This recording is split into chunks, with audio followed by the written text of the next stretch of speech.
Hola, ¿qué tal? En este video vamos a hablar del tema uno del módulo 3, que corresponde al sistema digestivo. Vamos a hablar específicamente para la función de nutrición del cuerpo, cómo es posible que el cuerpo obtenga los nutrientes desde el exterior y cómo llegue individualmente a cada una de las células para tener suficientes recursos para desempeñar las funciones principales de cada célula. Entonces, en este video principalmente vamos a hablar sobre este proceso, yendo desde la macroescala, obteniendo un pedazo de alimento y cómo vamos a obtener este pedazo de alimento, y va a pasar por varios procesos hasta que sea capaz de llegar a una célula individual para que estos recursos le permitan tener sus funciones específicas. De manera global, en el sistema digestivo hablamos de cuatro funciones importantes que van en un orden en general, ¿verdad? Hablamos de la ingestión, que es la ingestión, es digamos como el primer paso, es obtener ese producto dentro de nuestro cuerpo para que pase por varios procesos de digestión, que es este proceso de convertir un polímero o un macronutriente en monómeros. Y estos monómeros son las unidades funcionales individuales de cada una de las macromoléculas que hemos estudiado el semestre pasado, en proteína, carbohidrato, lípidos y los ácidos nucleicos. Específicamente aquí vamos a hablar la absorción de nutrientes en ciertas partes del sistema digestivo. Y finalmente, a todo aquello que no fue posible absorberlo, vamos a llevar un proceso de excreción o de eliminación de todo aquello que no fue posible ni digerir ni absorber. En este esquema, del lado derecho, de forma representativa, en un diagrama, viene todo el tracto, de todo el proceso del tracto digestivo. Lo que está en azul, siendo los órganos o las glándulas accesorias a todo este proceso principal.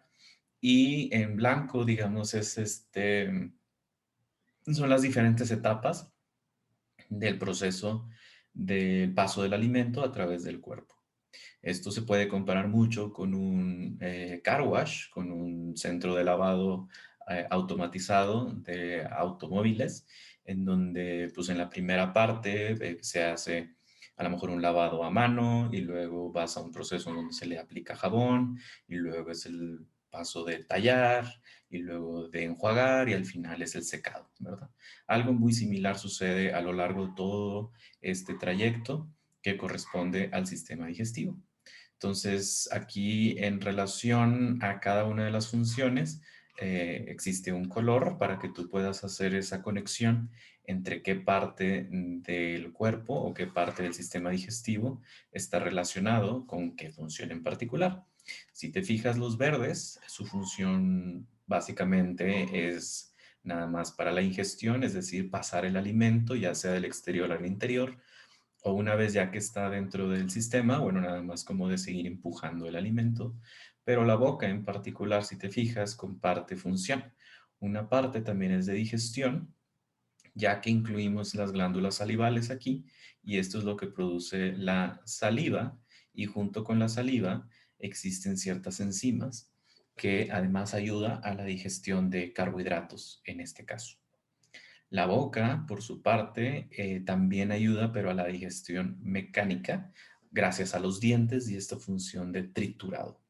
Entonces, en la boca es el primer lugar en donde tenemos esta doble función de digestión mecánica, que es gracias a los dientes, y la digestión química, que se da gracias a las enzimas que vienen en la saliva y que permite que exista esta digestión de carbohidratos en la primera etapa de todo el sistema digestivo.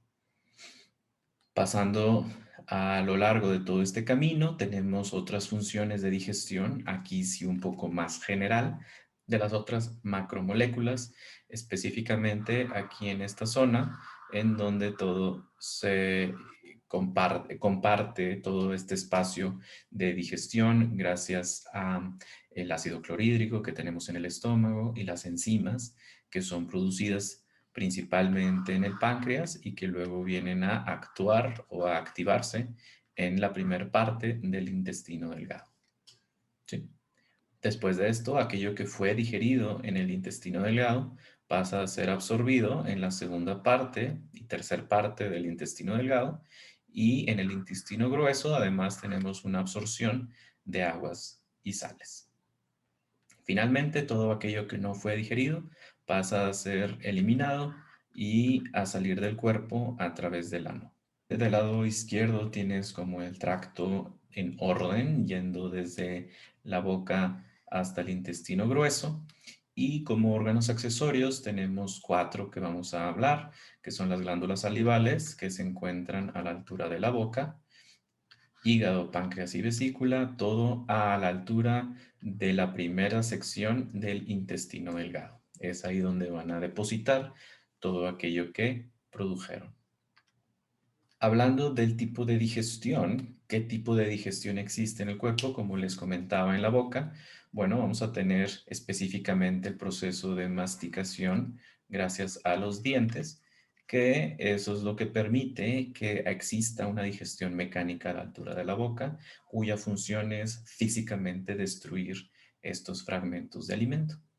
Pero también hay en el estómago este proceso de digestión mecánica gracias a los músculos que existen en el órgano del estómago como tal. La digestión química especialmente nada más se refiere a las enzimas y depende de dónde estén siendo producidas y dónde se liberen, pues esa parte del sistema digestivo vamos a hablar que existe una digestión química. A cómo vamos explorando cada una de las estaciones del sistema digestivo, vamos a ir viendo en qué lugares existe digestión mecánica y en qué lugares existe digestión química. Pero es importante diferenciar entre ambos tipos de digestión. A pesar de que los dos son digestión, es el mecanismo, ya sea por medios físicos o por medios químicos.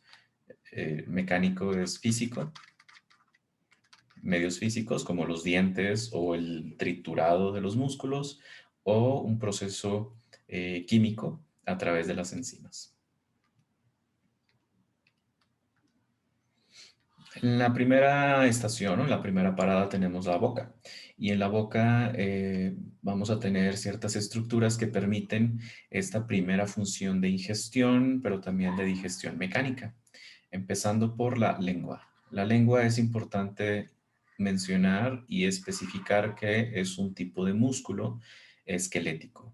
Si recuerda los tres tipos de músculo que teníamos, era el esquelético o el estriado, que es básicamente el que tú controlas, el voluntario, pero también tenemos músculo liso, que es el que no controlamos, y el músculo cardíaco, ¿verdad? Entonces, en el sistema digestivo vamos a tener básicamente la lengua nada más como músculo esquelético, y el resto del sistema digestivo va a ser de músculo liso, que es involuntario. Dentro de la boca también, en el techo, vamos a encontrar el paladar duro y el paladar suave. Aquí en el paladar duro es básicamente duro por un hueso que está en la parte anterior y superior de la boca, ¿verdad? Recuerda, este es el techo. Entonces va a ser el hueso que tenemos básicamente a esta altura, pero por dentro tú lo puedes tocar incluso con tu mano, con tu dedo, y vas a sentir esa porción dura en la parte anterior. A como vas hacia la parte posterior, vas a tener el paladar suave, que es básicamente el músculo liso que les mencionaba ahorita en este momento. Tenemos otras dos estructuras, ahorita las vamos a ver en imágenes. La úvula, que es lo que comúnmente se llama campanilla, y eso básicamente está en la línea media, en la parte más posterior de la boca. Y las amígdalas palatinas, vamos a tener una izquierda y una derecha, que estas igual están en la parte posterior, pero lateralizadas, un poco hacia inferior. Estas amígdalas palatinas es lo que también la gente a veces menciona como las anginas. Estas son las que se inflaman cuando hay una infección en la garganta, son las que duelen cuando sientes y palpas aquí cuando tienes una infección. y su función principalmente es proteger contra las infecciones. Entonces aquí en esta imagen puedes ver la parte superior anterior, que es lo que corresponde al paladar duro, es aquí donde tenemos el hueso. El paladar suave hacia posterior, esta proyección del paladar suave, que es la úvula o la campanilla, en la línea media, y hacia lateral inferior vamos a tener las amígdalas palatinas, izquierda y derecha. Tenemos la lengua con las papilas gustativas en la base y hacia, digamos, prácticamente toda la base con el músculo esquelético. Y tenemos las estructuras para la digestión mecánica, que son los dientes, principalmente los molares, los incisivos, todos los frontales, para generar este efecto en la digestión mecánica. Si lo vemos ahora en un corte sagital, vamos a ver igual aquí en la parte anterior este fragmento de hueso, que es lo que nos hace tener el paladar duro en la parte anterior. Y vamos a tener acá hacia posterior esta parte de músculo liso, que es el paladar blando, ¿verdad? Igualmente aquí puedes ver desde lateral esta amígdala palatina. Ves aquí la lengua, este músculo esquelético y cómo está insertado todo hacia una porción del hueso, ¿verdad? Que es en este caso el hueso mandibular. Es en donde salen también estas proyecciones que son los dientes. En la parte posterior puedes ver cómo tienes aquí una cámara, es decir, como el backstage, y eso ahorita lo vamos a mencionar, y sus funciones en particular.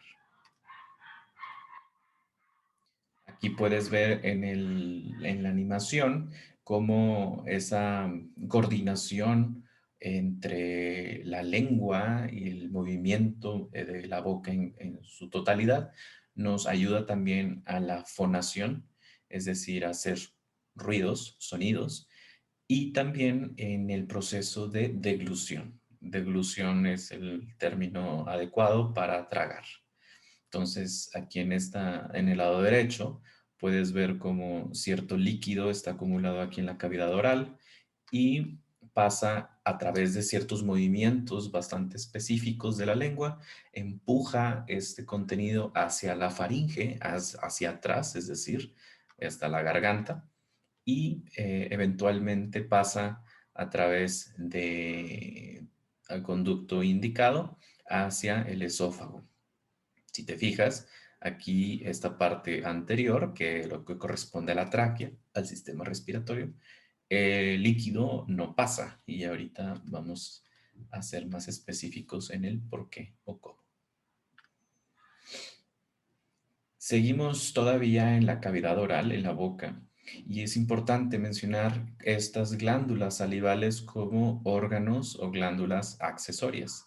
Tenemos tres pares de glándulas, es decir, tres pares significa 3 por 2, ¿verdad? Vamos a tener 6 en total, 3 del lado izquierdo y 3 del lado derecho. Los nombres son bastante, salvo la parótida, nos están indicando dónde está, ¿verdad? La sublingual está abajo de la lengua, la submandibular está abajo de la mandíbula y la parótida pues sería la más grande de ellas, que está un poco más hacia lateral, un poco anterior hacia el pabellón auricular, pero básicamente está a la altura de los molares superiores y es ahí por donde desemboca el conducto para sacar saliva hacia la cavidad oral. Estas glándulas producen una enzima llamada apropiadamente amilasa salival. Amilasa quiere decir que va a actuar como parte de la digestión química hacia los carbohidratos. Entonces, la amilasa salival es la enzima que está en la saliva y que sirve para los carbohidratos. En este diagrama vemos otro corte en donde podemos ver cómo la parótida aquí toma todo este tamaño y tiene un conducto para liberar la saliva a la altura de los molares superiores. De igual forma, la sublingual, estando abajo de la lengua, tiene conductos para liberar la saliva por abajo de la lengua y la submandibular pues funciona como apoyo también para liberar toda esta saliva hacia el interior de la cavidad oral. Con ello libera la enzima también y es por eso que si tú pones una galleta, una saladita, una galleta eh, eh, en general en tu boca sin masticar, eventualmente este alimento va a volverse cada vez más suave y es por la acción de la amilasa salival que viene dentro de la saliva. Pasando un poco hacia posterior y lo que corresponde a la faringe. La faringe es el término técnico para lo que llamamos garganta. Y en la garganta, básicamente, lo que está sucediendo, digamos, es una selección entre si lo que está pasando hacia la faringe es alimento o líquido o aire, un gas. Y es basado en esto que se va a hacer una decisión. Es decir, si es alimento o líquido, vamos a tener cierta reacción a la altura de la faringe para obligar este contenido a que pase hacia la siguiente etapa, que es el esófago. El esófago está en la parte posterior. Si tú palpas aquí en tu cuello, puedes sentir inmediatamente algo duro y eso es la tráquea. La tráquea es esta parte que está anterior al cuerpo y esto es por donde pasa el aire. Posterior a eso es donde va a estar el esófago y es por donde pasa el alimento. ¿Sí? Aquí en la animación también podemos ver cómo esta cosa que se llama epiglotis va realmente a actuar como una tapa o una cubierta, fíjate aquí cómo se baja, va a actuar como una tapa o una cubierta para evitar que el alimento entre a la tráquea, que es por donde solamente debe haber aire. Si ese alimento, si la epiglotis falla y no se mueve y el alimento o agua llega a filtrarse hacia la tráquea, es donde vas a empezar puede ser que sea solamente tos para intentar expulsar eso, o puede que sea un sentimiento de asfixia o que te estás ahogando. En esta imagen de corte sagital podemos dividir a la faringe en tres pisos o tres alturas, ¿no? Si está a la altura de la nariz, le llamamos la nasofaringe. Si está a la altura de la cavidad oral, le vamos a llamar orofaringe. Y si está a la altura de la epiglotis y de esta, digamos, esta bifurcación que puede pasar hacia tráquea o hacia esófago, es lo que le llamamos la hipofaringe. ¿Sí? Naso de nasal, oro de oral, hipo de abajo. ¿Sí?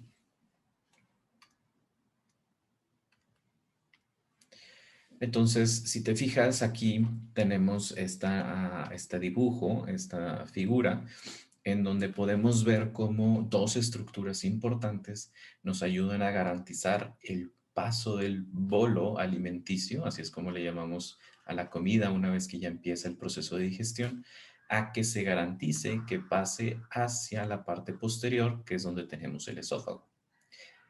En la parte superior de la cavidad oral vamos a tener la úvula, la campanilla, que va a actuar de la misma forma que la epiglotis para cubrir o proteger la parte que corresponde al sistema respiratorio y que se mantenga aislado de alimento o líquido.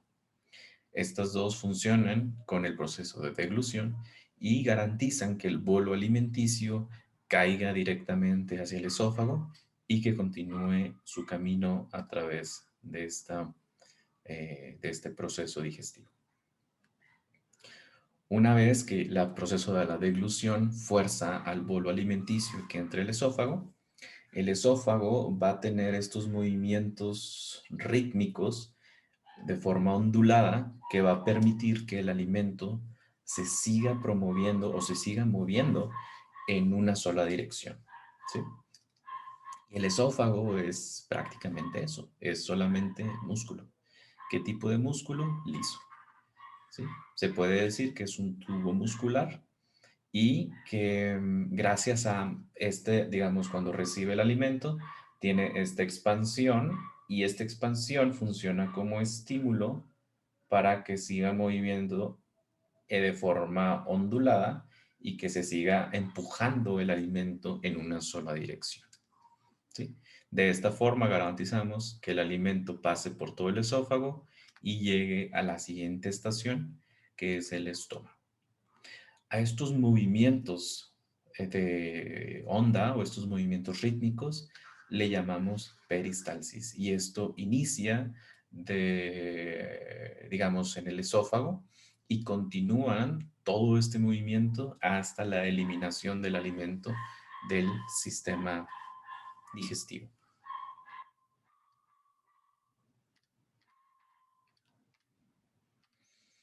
Al llegar el alimento a la siguiente estación, que es el estómago, aquí, si te fijas, al momento de entrar, va a haber como una puerta de entrada, un acceso, y es esto lo que le llamamos un esfínter.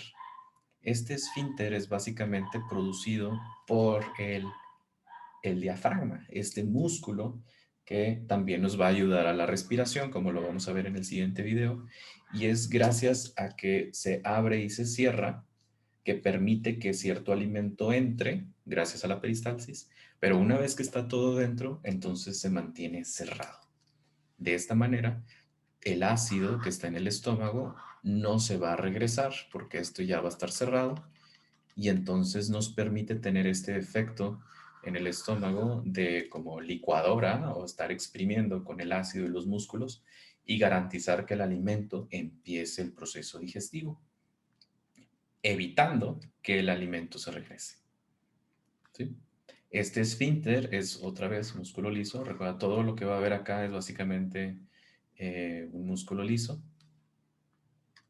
Y si esto se relaja, si esto, digamos, este esfínter llega a fallar, pues bueno, el alimento y el ácido se va a empezar como a regresar y puede empezar a quemar esta parte superior del esófago. Se llama esfínter diafragmático o también el cardias, es otro nombre, pero si tú le dices esfínter diafragmático, se entiende que se refiere a este. Entonces, aquí en esta animación puedes ver cómo el cardias o este esfínter diafragmático se mantiene cerrado para evitar que este ácido se regrese y cause mayor daño en el esófago. Llegando al estómago, vamos a hablar primero de las partes del estómago. Tenemos esta parte que es el esfínter diafragmático, que también le llamamos el cardias en el estómago, y el esfínter de salida, digamos, hay otro esfínter que mantiene también cierta permeabilidad, que está todo cerrado, y cuando está listo, bueno, el de salida se abre y pasa el alimento. Este se llama el esfínter pilórico. Aquí tenemos el estómago como tal, tenemos 3 capas de músculo. Si te fijas, la distribución de este músculo de alguna forma garantiza que al hacer contracción se esté como haciendo, como si estuvieras exprimiendo una esponja, ¿no? Entonces, estás haciendo un efecto de licuadora dentro del estómago y eso es lo que le llamamos la digestión o la parte de la digestión mecánica en el estómago, ¿sí? Se revuelve y se mezcla el bolo alimenticio con el jugo gástrico. Y el jugo gástrico, a su vez, o digamos, sí, lo que produce el estómago es el ácido clorhídrico, ¿verdad? Que esto genera un pH bastante ácido. Entre más bajo el número es más ácido. Entonces, al tener un ambiente muy ácido, esto garantiza que las bacterias o patógenos en general que estén dentro del alimento, aquí es como se va a filtrar, se va a atacar a todos estos patógenos para evitar que causen mayor daño en el cuerpo humano. ¿Cómo es posible que el estómago, produciendo tanto ácido, no se queme a sí mismo o no se digiera a sí mismo? Y es que todo el epitelio, si recuerdas, el epitelio es la parte más externa o más interna, dependiendo del punto de vista, de los órganos. Todo este epitelio además está produciendo un moco. Este moco funciona como un aislante entre el epitelio del entre el epitelio del estómago y el ácido. De esta forma, el moco protege al estómago de digerirse a sí mismo o de estarse quemando a sí mismo, ¿sí? Entonces, si esta cubierta de moco empieza a fallar, el ácido, pues ahora sí va a empezar a quemar y a perforar el estómago, que se empieza como gastritis y si continúa, se puede producir una úlcera, que básicamente es cuando el ácido ya empieza a perforar el epitelio y llega a la capa muscular y luego ya incluso puede perforar completamente el estómago. Y pues esto es una condición clínica que hay que atender, ¿verdad? Desde el punto de vista de la digestión química en el cuerpo del estómago, vamos a tener la producción de una enzima que se llama pepsina. Y la pepsina es para la digestión de proteína, con P de proteína. ¿Sí? Y bueno, aquí en esta animación puedes ver cómo se mantienen los movimientos peristálticos a través de todo lo que corresponde al estómago y el flujo del alimento en una sola dirección. Si te fijas, esto es como casi todo el estómago, tiene esta forma en particular y por aquí va avanzando el alimento en esta dirección y la peristalsis obliga a que el alimento continúe por el paso hacia el intestino delgado, que es la siguiente estación en el sistema. Una vez saliendo del estómago y llegando al intestino delgado, vamos a tener tres secciones de forma general. La primera sección es lo que le llamamos el duodeno y es esta forma de C que tenemos aquí.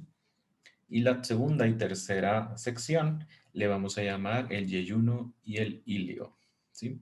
Lo puedes ver como, pues sí, la primera, la segunda y la tercera parte del intestino delgado. Y el intestino delgado, a pesar de que tiene tres secciones, realmente son dos funciones lo que está haciendo. Recuerda que a estas alturas apenas estamos saliendo del estómago, en donde tuvimos una digestión mecánica y una digestión química, ¿sí? Aquí, a la altura del duodeno, vamos a tener una digestión química pura, ¿sí? Aquí vamos a tener en el duodeno, específicamente en la primera parte, una digestión química que luego vamos a complementar con la segunda parte de este video, con los órganos accesorios. Una vez terminando toda la digestión química que sucede en el duodeno, pasamos por aquí, por el Y1 y empezamos a tener un largo camino, pero todo esto ya estamos asumiendo que la digestión ya terminó.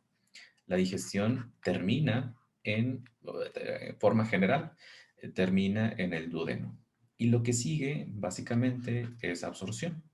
¿Absorción de qué? De los nutrientes que ya terminamos de digerir, tanto en la boca con carbohidratos, en el estómago con proteínas y en el duodeno con el resto de los nutrientes. Y también carbohidratos y también proteína, todos. Y es aquí en donde vamos a luego complementar con los órganos accesorios, pero esta parte en el duodeno es donde la mayor parte de las enzimas, es decir, digestión química, va a suceder, ¿sí? ¿Y de dónde vienen todas las enzimas? Del páncreas. El páncreas está produciendo la gran mayoría de las enzimas digestivas que van a venir a actuar en el duodeno para hacer su digestión. Tenemos acá también el hígado y el hígado es el principal productor de bilis. Ahorita vamos a hablar de bilis y la bilis se almacena aquí en la vesícula, ¿sí? Pero sí es importante distinguir entre cuál es el que lo produce, que es el hígado, y cuál es el que lo almacena, que es la vesícula, ¿sí? Vamos a hablar más detalles de esto después, pero por lo pronto es importante saber que aquí en el duodeno tenemos estas tres estructuras colindando y funcionando en sinergia para la digestión química que sucede en el duodeno.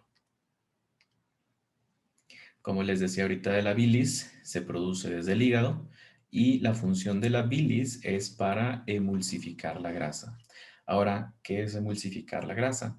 La bilis actúa como un jabón, en el sentido que lo que hace es dividir o segmentar grandes cantidades de grasa en partículas muy pequeñas para que después las enzimas puedan actuar de una forma más eficiente.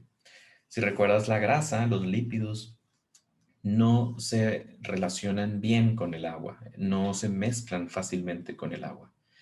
Entonces, igual que por ejemplo, cuando tú lavas un traste que tiene mucho aceite, pues por más agua que tú le pongas, nunca vas a quitar el aceite. Una estrategia es usar agua caliente y eso ayuda un poco más, pero nunca vas a poder quitar todo ese aceite hasta que le pongas jabón. Y la razón es que el jabón es un derivado de grasa también. Entonces, es esta forma en que algo que es similar, digamos el jabón, que viene de sustancias grasas, actúa de forma más eficiente con los aceites y las grasas para hacer unas pequeñas capsulitas que después es más fácil que una enzima puede venir y romper para ayudar en la digestión. El páncreas, por su parte, también hace el jugo pancreático. ¿Qué es el jugo pancreático? Incluye las enzimas para la digestión química, pero también incluye el bicarbonato. Recuerda que aquí venimos desde el estómago y si te acuerdas acá en el estómago hay un jugo gástrico, ¿verdad? El jugo gástrico incluye el ácido clorhídrico, ¿verdad? Y la pepsina. Entonces es algo similar lo que sucede acá. Pero así como el jugo gástrico trae un pH muy ácido, acá en el duodeno no hay moco para protegerlo. Entonces la estrategia del cuerpo es decir, bueno, vamos a ponerlo más neutral. Si allá es muy ácido, acá necesitamos del bicarbonato, que el bicarbonato es un medio muy alcalino, de forma que podemos traer el pH de este jugo o de este bolo alimenticio un poco hacia la neutralidad y que ya no me vaya a quemar el intestino delgado o que no vaya a quemar ninguna otra estructura continuando a través de este camino. ¿Sí? Entonces, así como el jugo gástrico contiene el ácido y enzimas, el jugo pancreático contiene el bicarbonato y las enzimas. Para el intestino grueso, que es la siguiente sección, bueno, vamos a asumir que ya venimos por aquí, ya venimos aquí está el íleo, entonces vamos a asumir que a estas alturas ya terminamos de absorber todos los nutrientes que ya pasaron por el proceso de digestión. Entonces del íleo lo que sigue va a ser aquí el intestino grueso. Y el intestino grueso va a tener dos funciones en particular. Va a absorber, pero ya no tantos los nutrientes, y ahora va a ser el agua, sales y algunas vitaminas que incluso se producen ahí mismo en el colon. Y además de absorber el agua, las sales y estas vitaminas, va a funcionar como almacén del material no digerido hasta que lo eliminemos.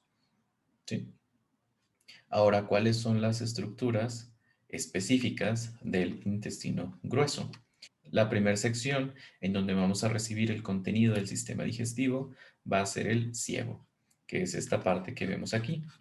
Si te fijas, anexo al ciego tenemos aquí el apéndice, que es esta como tirita o colita que ahorita pues, no representa una función importante en el sistema humano. Y de aquí, pasando el ciego, el alimento va a seguir un trayecto ascendiente a través del colon ascendente, ¿verdad? Entonces va a ser hacia la parte superior del cuerpo, después seguimos por el colon transverso, que literalmente es un movimiento transversal a través del cuerpo, y después el colon descendiente. Si te fijas, hace un marco en donde aquí adentro, si recuerdas de aquí tenemos el duodeno y luego aquí tenemos el yeyuno y luego el íleo, ¿verdad? Entonces, de una forma enmarca el el intestino delgado.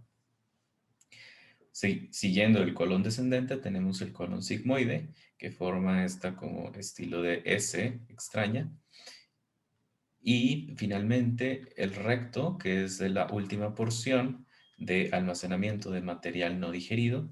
Y finalmente la puerta de salida, que es el ano, que es el que una vez que llega el material fecal a esta parte, se manda el estímulo y es donde este esfínter se relaja para permitir la salida de todo el material no digerido.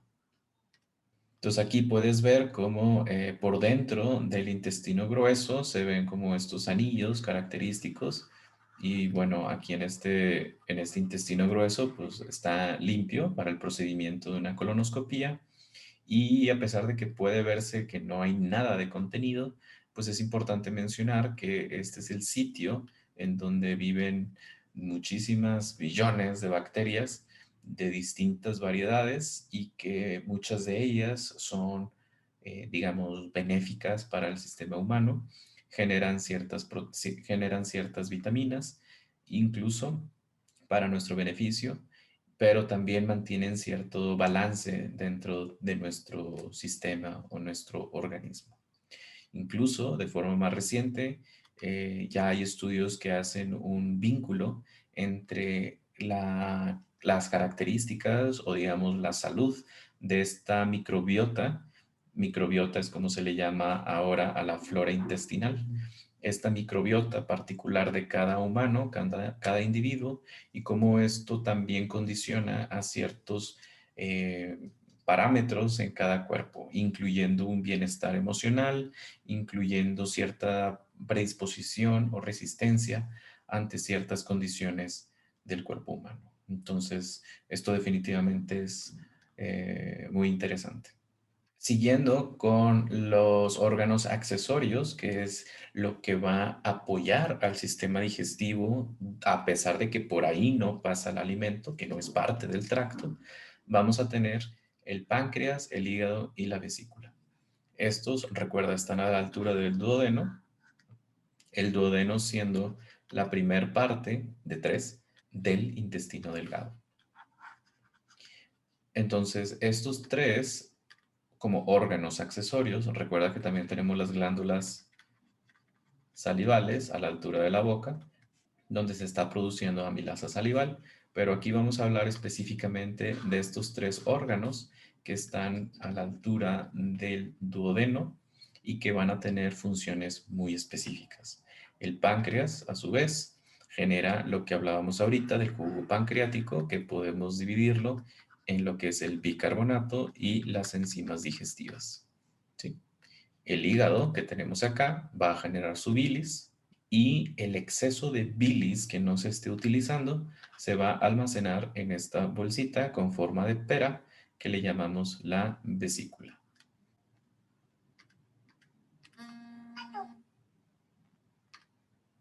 El páncreas específicamente tiene doble función. Como hablábamos de las glándulas anteriormente, hay glándulas que son exócrinas que sacan su contenido hacia el exterior del cuerpo. En este caso, el tracto digestivo se considera exterior porque si lo piensas, siempre está en contacto con el exterior, desde la boca hasta el ano.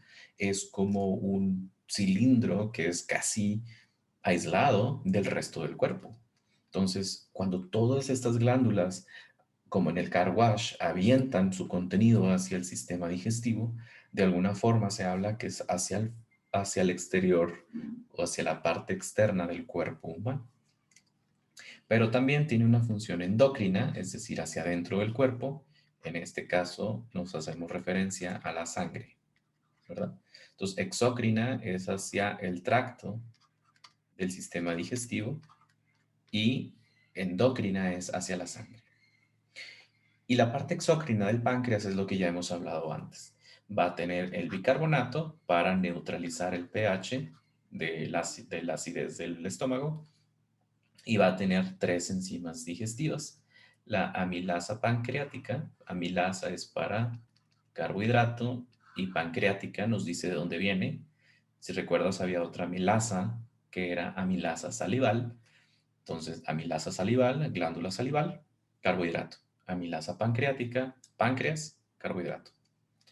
Y también vamos a tener la tripsina y la lipasa. Tripsina es para la proteína y la lipasa es para los lípidos o las grasas. Parte de la función endocrina, es decir, lo que va a la sangre, estos van a ser por definición hormonas, ¿sí? Estas hormonas son insulina y el glucagón. Y vamos a hablar más de esto cuando veamos el sistema endocrino, pero ahorita te los puedo adelantar que la función endocrina del páncreas es para regular la glucosa en la sangre, el azúcar en la sangre, y están muy relacionadas con la diabetes, ¿sí? Entonces, la insulina lo que hace es disminuir la glucosa en la sangre o el azúcar en la sangre, y el glucagón lo que hace es aumentar la glucosa en la sangre. Tienen una función de homeostasis. Insulina lo baja, glucagón lo sube, y dependiendo qué es lo que tú necesitas, pues es la que va a estar actuando principalmente, asumiendo que no hay una enfermedad. El hígado en particular, como hemos dicho antes, es un filtro, y este hígado lo que hace es no nada más recoger todos los nutrientes del sistema digestivo y luego decidir qué es lo que sí va a entrar al cuerpo humano y qué es lo que no, pero también además ayuda a la detoxificación de sustancias venenosas en la sangre, incluyendo, aunque no es lo único, el alcohol, drogas y drogas y otras sustancias que a lo mejor no son clasificadas como drogas, pero que son medicamentos, ¿sí? En el hígado es donde se va a llevar este proceso de detoxificación de todo eso potencialmente peligroso para el cuerpo. Además, va a funcionar como un almacén de glucosa, específicamente cuando comes algo, toda la glucosa que no se está utilizando en ese momento se va a almacenar como si fuera una bodega o como si fuera una maleta para tener glucosa o tener ese azúcar para cuando tus niveles de azúcar estén disminuyendo en la sangre. El hígado ahí tiene mucho de reserva. Y es cuando se acaba todo este almacén que entonces el estímulo del hambre se dispara para que tú como persona empieces a buscar cómo reponer todos esos almacenes de azúcar en la sangre. Muchas vitaminas se almacenan aquí también, y hierro a su vez también es importante, que actúa como un reservorio de ciertos minerales, incluyendo hierro. Y también aquí se va a regular el colesterol con la producción de bilis. Para hacer la bilis no nada más necesita ese desperdicio que recoge de los nutrientes, sino también al hacer el metabolismo del colesterol. Todo esto está incluido dentro del contenido de la bilis. Entonces, aquí habíamos hablado del sistema porta, de parte de cuando tenemos la absorción, ¿verdad? Entonces, digamos que esta parte es el yeyuno o el ilion, es en donde estamos teniendo la absorción del cuerpo, y es a través de estas venas, la vena porta o este sistema porta, en donde vamos a recoger todos los nutrientes, van a llegar aquí al hígado. El hígado va a decidir qué hacer con ellos, y si los acepta y dice si está bien, si pueden entrar al cuerpo, no son dañinos, no son tóxicos, entonces van a entrar por la vena hepática y van a regresar aquí a la vena cava para entrar a la circulación principal. Si el hígado decide que esto no es bueno, es tóxico o que es un patógeno, ya sea que lo destruya, lo metaboliza o simplemente lo transfiere en bilis, y entonces va a salir otra vez a desecharse al sistema digestivo.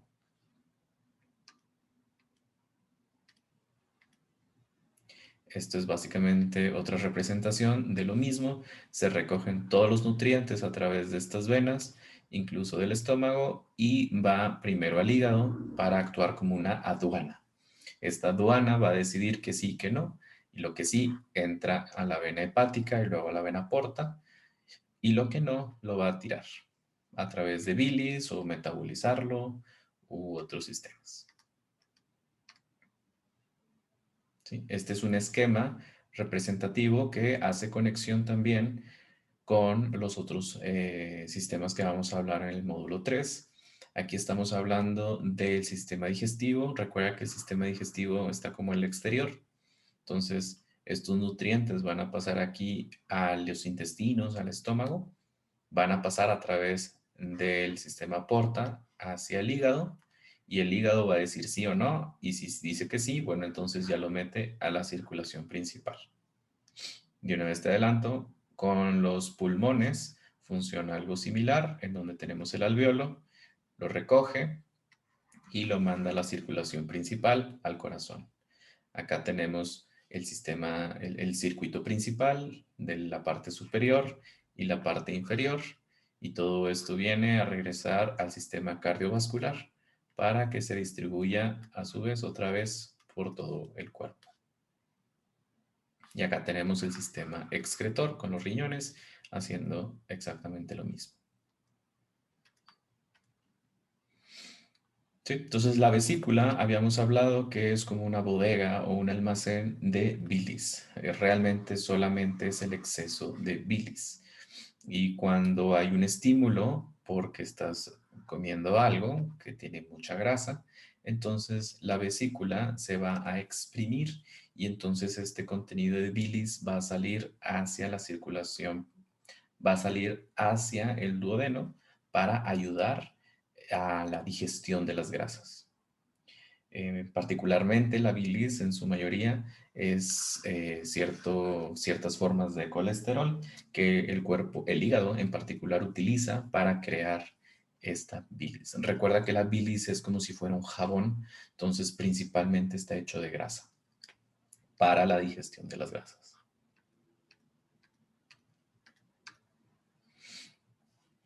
Hablando de las capas en general del sistema digestivo, vamos a hablar de 4 capas. Yendo desde la parte más interna, por aquí es por donde pasa el alimento, ¿sí? Tenemos un epitelio. Recuerda que los epitelios son los que están más adentro y más afuera. Entonces vamos a tener el epitelio más adentro y el epitelio más afuera, ¿sí?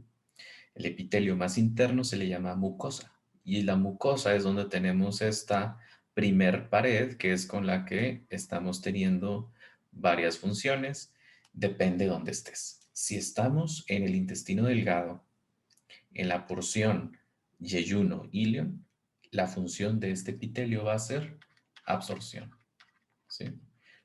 No sé si recuerdas, pero cuando hablábamos de tejidos, en epitelio hablábamos de varias funciones. Aquí en el yeyuno y en el ilion, la función principal va a ser absorción. Y luego tenemos la mucosa, que es tejido conectivo, que es lo que le sigue, ¿verdad? La submucosa básicamente va a conectar este epitelio, mucosa, con la siguiente capa, que es la muscularis. Estas son 2 capas en general de músculo liso, si te fijas cómo está la distribución en perpendicular. Y estas son las que mantienen la peristalsis a través de todo el recorrido. En esta es otra vista de lo mismo, en donde tenemos la parte más interna. Si te fijas aquí con este corte podemos ver en el interior se le llama la luz o la luz intestinal o la luz del sistema digestivo. Y lo primero que vamos a tener es esta capa de epitelio. Luego lo vamos a rellenar con esta capa rosita de tejido conectivo. Luego siguen las 2 capas de tejido muscular. Y al final, que es, por ejemplo, si haces una cirugía, abres el abdomen y sacas el intestino, lo primero que vas a ver es el epitelio. Esta función del epitelio es protección, ¿sí? Que es otra de las funciones del tejido epitelial. Y acá vamos a tener la función de absorción. ¿Sí? Y bueno, este es un esquema general de todo lo que hemos hablado hasta ahorita.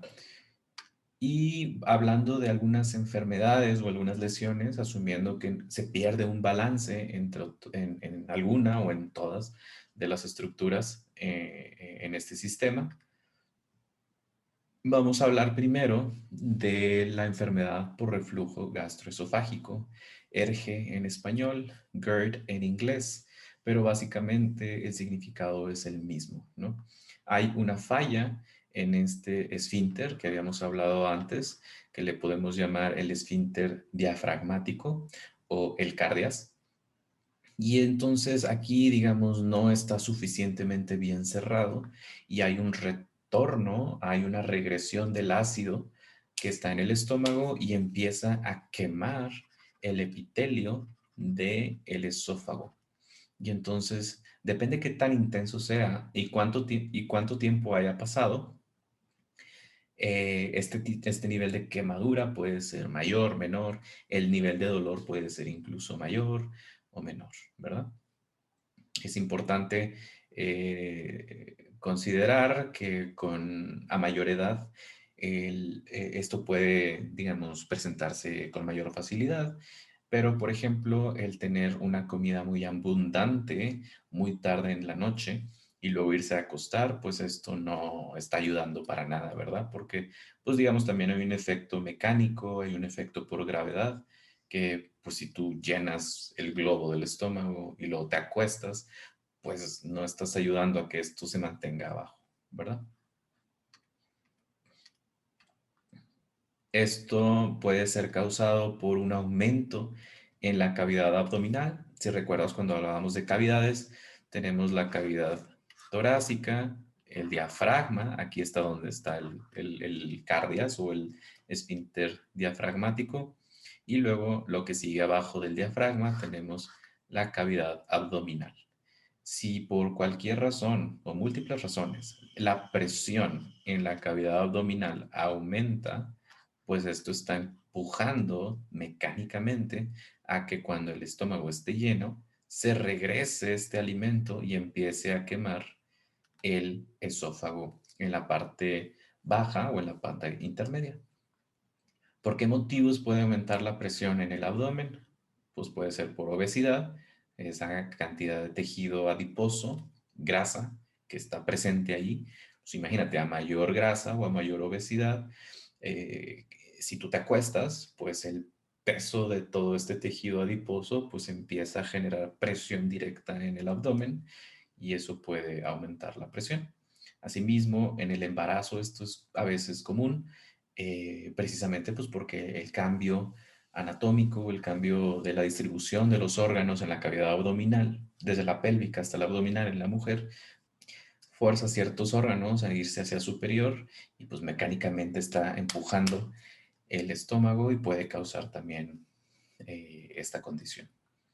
La cena abundante es otra forma de aumentar la presión abdominal, pero también en la madrugada, digamos, aquí también tiene que ver por la hora en la que te acuestas, este, también puede tener cierto efecto mecánico y de gravedad al hacer esto. Pero hay otros factores que son más bien químicos o reacciones químicas que pueden hacer que esto empeore, como el tabaquismo y la cascada de efectos que tiene en el cuerpo, así como un alimento que está alto en contenido de grasa, mucho alcohol, mucho café, puede provocar que aumente la acidez en el estómago y esto empeora. Además, algunos medicamentos, específicamente la aspirina o algunos medicamentos para el dolor, por ejemplo, el ibuprofeno, que es el Advil, también puede provocar, depende la cantidad y depende la frecuencia con la que se tomen estos medicamentos, puede provocar ciertos episodios de gastritis y reflujo a su vez. Gastritis como tal, por definición, ya habíamos mencionado, y el itis siempre está relacionado a la inflamación y el prefijo es lo que nos va a decir en dónde, ¿verdad? Entonces aquí el prefijo es de gastro, que tiene que ver con gastro, que es relacionado al estómago. Entonces gastritis como tal es la inflamación del estómago. Ahora, ¿por qué? Más común es por una infección, específicamente de Helicobacter pylori, y es una bacteria que puede ser adquirida a través de la ingestión, a través de alimento contaminado con esta bacteria, y puede ser una gastritis, digamos, de corta duración o que va a durar durante muchísimo tiempo, ¿verdad? Si la gastritis no se atiende, no se medica, puede evolucionar hasta convertirse en una úlcera, que la úlcera habíamos hablado que es la perforación de esta pared del estómago. A su vez, igual que en reflujo, también ciertos medicamentos, alimentos que son muy ácidos, el refresco, el alcohol, el café, pueden empeorar esto. Estrés, episodios de estrés hace que esto aumente la producción de acidez y el tabaquismo de forma general. Esto hace que empeore. En la cavidad oral, una cuestión muy común es la gingivitis. La gingivitis, como decíamos ahorita, es una inflamación de la gingiva.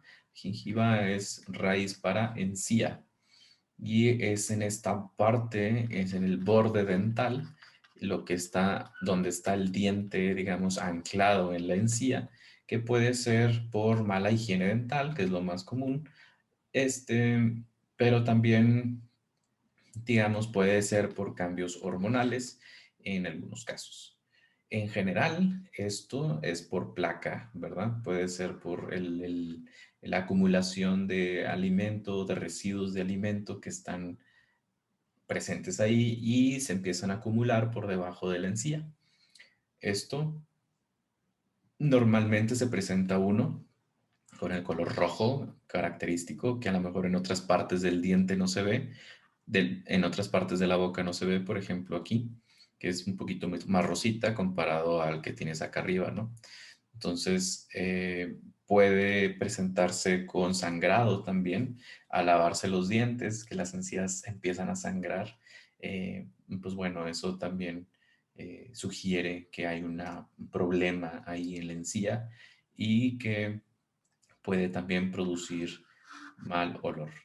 Esto también se puede empeorar dependiendo el estilo de alimentación que lleves y con el alcohol y el tabaquismo, pues eso también directamente afecta la encía. ¿Qué hay que hacer aquí? Simplemente visitar un dentista para hacer una limpieza o simplemente una evaluación mínimo 2 veces al año, cada 6 meses idealmente.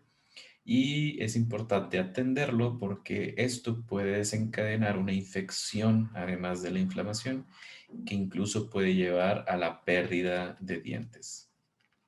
¿Sí? Entonces una periodontitis, pues digamos ya es una complicación de la gingivitis y puede incluso en casos más extremos, pues llevar a una infección recurrente, una infección grave. Obviamente hablando extra de las caries y otras cuestiones que puede haber en la cavidad oral, pero al final todo esto actúa de forma sinérgica para potencialmente perder una o varias piezas dentales. Y pues es más caro eso que hacer una limpieza. En la enfermedad diarreica aguda, esto es la diarrea, eh, normalmente hablamos de una diarrea cuando hay 3 o más deposiciones líquidas, pueden ser con o sin sangre, en un día, ¿verdad? Puede ser por causas de inflamatoria, ya sea por bacterias. Esto normalmente tiene una evolución de días, es una infección que vas a necesitar antibiótico para deshacerte de estas bacterias, o puede ser por, que es lo más común, puede ser por algo tóxico, ¿sí? Es decir, comiste algo que tenía toxinas, no necesariamente bacterias, o que la mayoría eran toxinas, que estaba contaminado, pero esto, así como empieza de rápido, también así pasa de rápido, ¿verdad? No inflamatoria puede ser la tóxica, y tiene un desenlace, digamos, no necesitas antibiótico, esto así como entró, así va a salir y después de esto el cuerpo regresa a la normalidad. Dependiendo el caso y dependiendo, dependiendo el origen, puede llevar fiebre o no, puede llevar vómito y dolor abdominal. Y también aquí lo más importante es cuidar la deshidratación. Si esta diarrea se da en un adulto, en un adolescente, probablemente la deshidratación pues no va a ser, digamos, tan crítica o tan determinante para la supervivencia de este organismo, pero si esta diarrea se da en bebés, en niños muy pequeños, en una persona que ya tiene desnutrición o en una persona de edad avanzada, un viejito, una viejita, pues bueno, esto puede llevar a tener un mayor impacto en la vida de esa persona.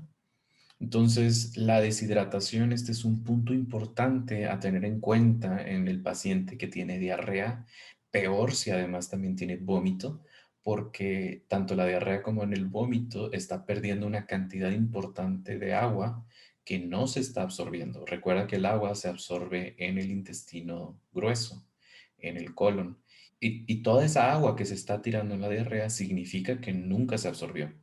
Entonces vamos a dejar de absorber el agua y además la estamos tirando por vómito y la diarrea. Entonces es importante cuidar esta parte de la hidratación buscando el consumo de electrolitos, dependiendo del caso. Es mejor darlo poco a poco para que se le permita tener una absorción, digamos, más estable o mayormente garantizada pero evitando el tipo de productos que se vende como electrolitos, pero que tiene una cantidad importante de azúcar.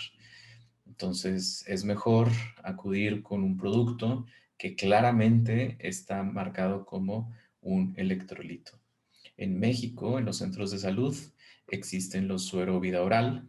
Estos son sobrecitos que traen los electrolitos de forma, digamos, seca o en polvo y que esto se puede poner en cualquier recipiente de agua, de preferencia que sea purificada, que no sea agua de la llave, y se mezcla y eso es lo que se puede tomar.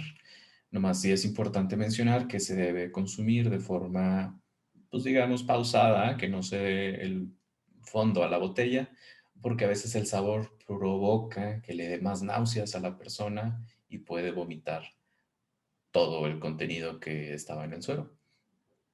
Hay formas caseras también de producir tu propio suero en caso de que no encuentres alguna alternativa y básicamente necesitas bicarbonato, que lo puedes obtener en cualquier tienda, incluso de conveniencia, sal y azúcar, que también son fáciles, y el limón ayuda a, digamos, neutralizar un poco el sabor característico de los electrolitos, ¿verdad? Entonces, sí es importante considerar esto en los extremos de la vida, específicamente bebés, niños y personas de la tercera edad. Y bueno, con esto concluimos el, el tema de sistema digestivo.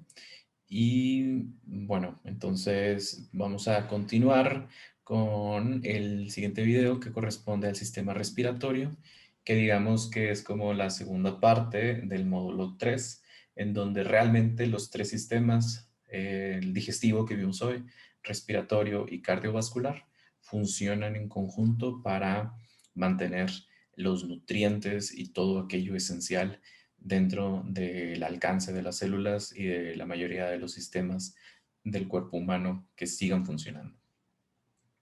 Y pues bueno, con esto es todo y